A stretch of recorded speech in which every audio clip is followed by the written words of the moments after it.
Iya, ngobrol di mobil bareng sama dia. Dan dia. Siapa lo? Siapa lo? Lo siapa? Gue temen lo. Iya, kita kan temenan. Iya. Jadi gini ceritanya. Iya. Di suatu malam yang gelap. Iya, mulai dongeng nih. Malah dongeng kayak sama anak-anak. Nah, lo sama anak lo kan ini ya.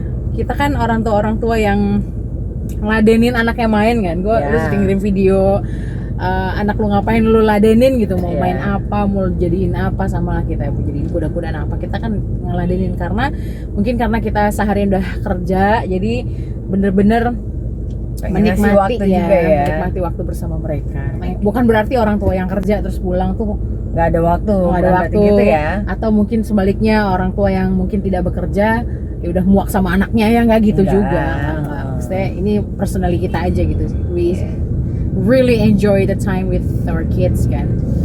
Nah jadi ceritanya gue itu baru baca artikel, terus gue cari searching videonya di internet, dapat sebuah pemikiran dari Alison Gopnik namanya.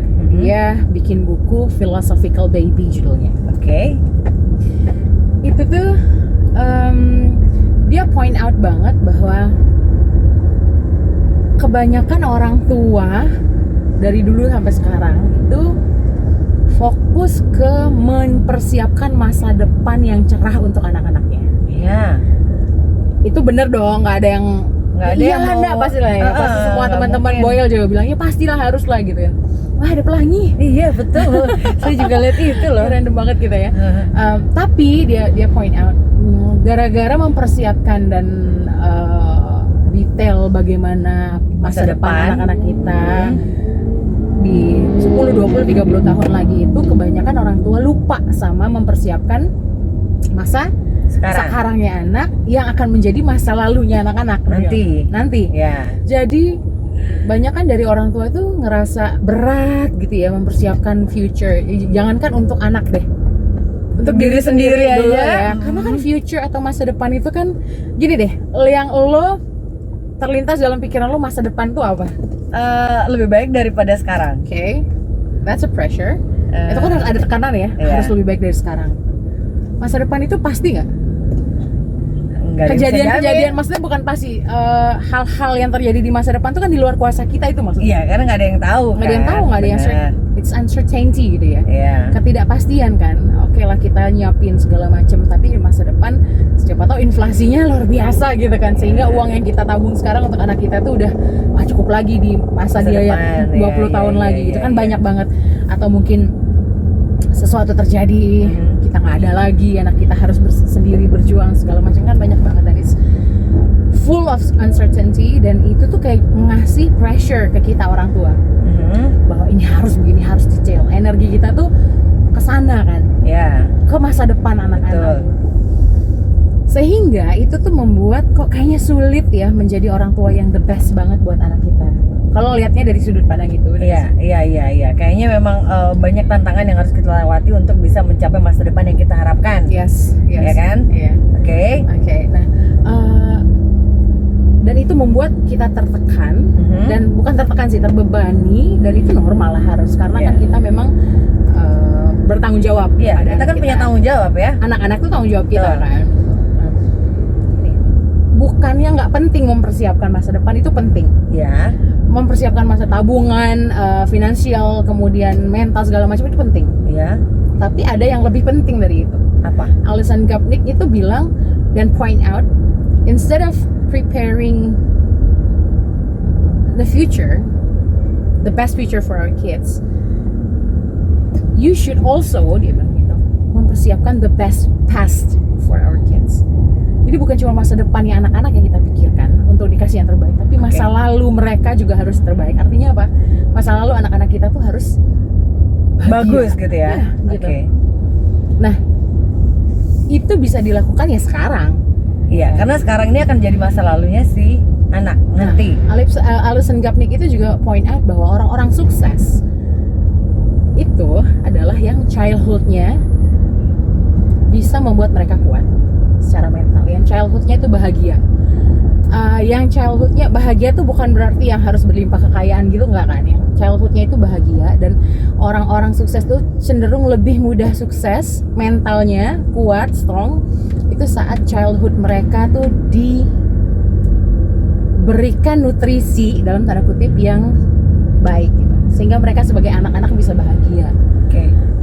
Gitu loh maksud gue. Kalau misalnya nih kan ya kalau itu benar ya. Iya. Tapi kalau misalnya nih gimana dengan orang bisa dikatakan yang nggak terlalu bahagia, mungkin ada kekerasan dalam masa lalunya, ada kurang perhatian, Trauma lah istilahnya. ya Trauma itu kan kecil. ada juga yang sukses gitu. Ada, tapi pasti lebih sulit untuk mereka. Iya, effortnya Itu pasti. lebih dibandingkan Iya, karena- orang-orang dengan masa lalu yang baik-baik saja atau lebih bahagia gitu ya. Ha-ha. Oke. Artinya bisa sukses nggak sih kalau masa kecilnya itu, childhoodnya itu penuh dengan trauma, penuh dengan apa gitu segala macam gitu ya. Iya bisa sukses, tapi pasti lebih sulit gitu. Ya karena kan Pasti. banyak juga yang cerita orang sukses yang wah dulu saya nggak sekaya ini. Dulu Tapi saya... tanya deh, dia bahagia nggak dengan orang tuanya? Bahagia kan bukan berarti punya uang banyak kan? Iya. Bahagia itu bukan misalnya dapat perhatian. kan. Bahagia itu saat dia punya waktu sama ayahnya. Mungkin kalaupun bukan waktu yang banyak ya, bukan kuantitas tapi kualitas. Oke. Saat mungkin dia sebentar-sebentar ketemu ayahnya, tapi saat ketemu ayahnya dia having quality time with their dad, you know, bisa dapat ilmu banyak dari ayah mereka meskipun ayahnya kerja di mana, tapi sekali pulang tuh kayaknya quality time gitu. Dan dibandingkan dengan orang yang nggak kayak gitu sama orang tuanya, yang justru Iya, dapat iya. kekerasan, yang justru dapat bentakan segala macam lah yang tidak membuat si anak bahagia. Ya paling enggak dia Itu pasti ada untuk bedanya. sukses itu dia bisa berjuang dengan dirinya sendiri, nggak harus ada bantuan orang lain untuk menghapuskan trauma masa lalunya. Ya itu untuk maksudnya. Iya. membantu menghilangkan memori dia tentang yang nggak bagus-bagus di masa lalu Iya. gitu ya. Oke. Artinya setelah gue baca-baca dan gue lihat referensi video-videonya tuh, menjadi orang tua yang baik itu nggak sesulit yang gue kira, karena selama ini gue mikirnya I gotta make sure anak-anak gue future-nya tuh bright, sentosa segala macam gitu. Itu harus bisa gitu ya, mau nggak mau harus bisa. Tapi jauh lebih easy rasanya saat gue berpikir point of view-nya oke, energi yang sama gue akan curahkan agar anak-anak gue punya happy childhood. Iya, iya. Dengan apa? Dengan perhatian kita, dan itu doable banget gitu. Itu mudah banget dilakukan. Gampang banget dilakuin ya. Dan sangat mudah dilakukan kan. Kita ngasih perhatian sama mereka, kita ngasih sama handphone misalnya ya kan. Iya. Itu iya. PR juga buat gue. PR Sama. banget gitu ya. Iya, iya. Sama semua orang lah ya, kayak sama semua parents ya. Kita bisa meluk dia saat dia tidur, kita mendengarkan cerita dia, kita benar-benar peduli, kita Iya, iya. kita biarkan dia memilih untuk kamu mau baju yang mana, yang ini atau yang ini.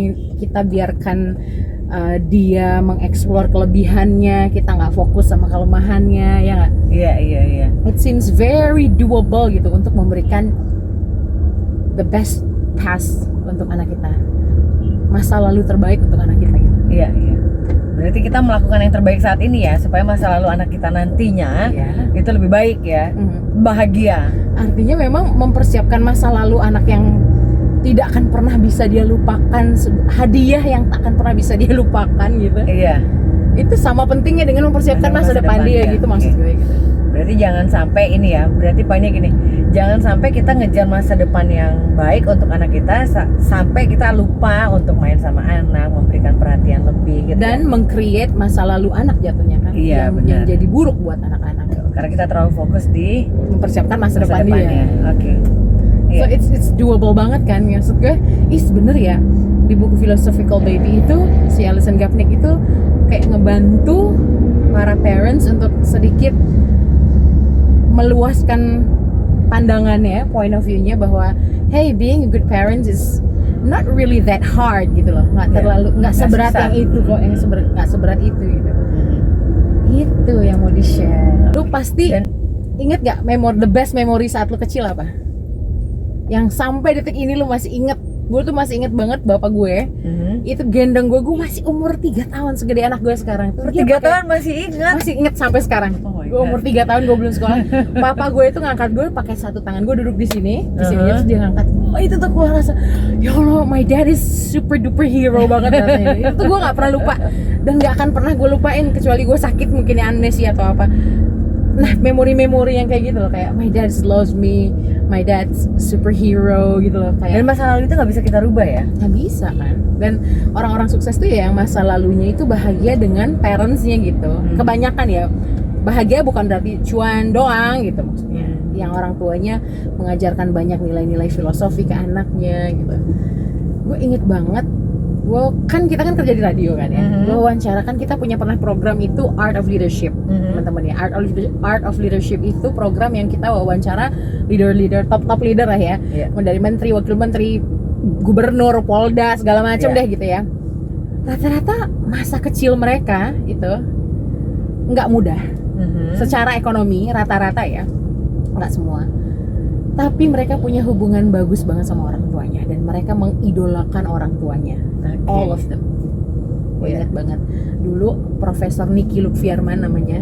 Semoga beliau nonton ini ya. Beliau itu adalah orang yang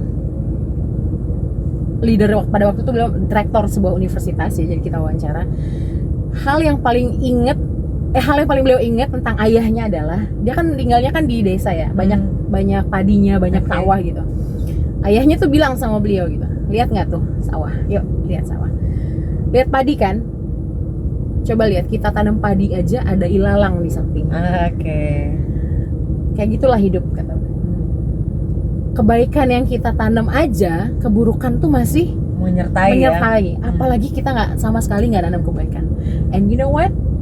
Itu yang dipegang beliau sampai sekarang, sampai leader, sampai kayak gitu loh maksud gue. Ngerti nggak? The best task for your kids is something like that, you know.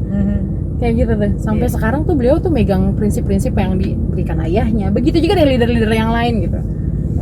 Dia inget banget ibu beliau, bukan cuma Pak Niki Lukfiarman ya, tapi ada yang lain. Inget banget ibu saya dulu dengan keterbatasan yang dimiliki, tapi ibu saya memiliki kemampuan memanage ini, survive waktu ayah saya udah nggak ada lagi, dia jadi tulang punggung keluarga. Banyak banget, dan itu tuh yang mungkin secara ekonomi kan susah banget ya, tapi kita nggak tahu di balik itu kan ada nilai-nilai masa lalu anak yang dibawanya sampai sekarang. Iya, sampai sekarang, sampai sukses ya. Sampai dia sukses. Oke, jadi memang yang lu sampein ini memberikan jalan bahwa kita bisa menjadi orang tua yang baik dengan mempersiapkan masa lalu si anak untuk nanti. Tapi tetap memperhatikan gimana nasib anak kita nanti ya kan, kita mempersiapkan tabungan pendidikannya, kemudian untuk perencanaan sekolah dia sampai ke perguruan tinggi kan gitu ya. Ya, finansialnya untuk kehidupan kita sehari-hari dan juga anak kita gitu kan. Iya, jadi ada yang sama pentingnya dengan mempersiapkan masa depan, yaitu mempersiapkan masa lalu anak. So it's very doable, and suddenly become a good parents itu no longer that hard menurut gue. Oke, jadi gue sekarang mulai mikir nih kan. Gue juga sama, gue juga kan baru dapet nih ilmunya, maksudnya point of view baru kan. Oke, karena jangan terlalu, biasanya emang gitu. Dari dulu juga kan banyak artikel-artikel yang kita baca bagaimana mempersiapkan masa depan anak yang baik, bagaimana memilih pendidikan anak seperti yang kita bahas di video sebelumnya kan, gimana memilih pendidikan anak yang bagus gitu kan. Dapat karena memang tujuan kita bahas itu adalah untuk masa depan dia ya. Termasuk kita bikin video ini nanti anak-anak kita udah umur berapa? Itu adalah tujuan kita yang paling utama, biar dia tahu ya. Iya, biar dia tahu dan bisa lihat bahwa ini nyokap gue gini gitu ya. Udah punya video ya gitu. Yang view-nya luar 50 juta lagi. Iya benar. Iya kan masa lalunya nanti pas dia lihat di masa depan kan, masa lalu gue dulu ngitung-ngitungin viewer emak gue. Kok masih segini? Tapi bener loh ya, gue punya temen Mas permainan nggak?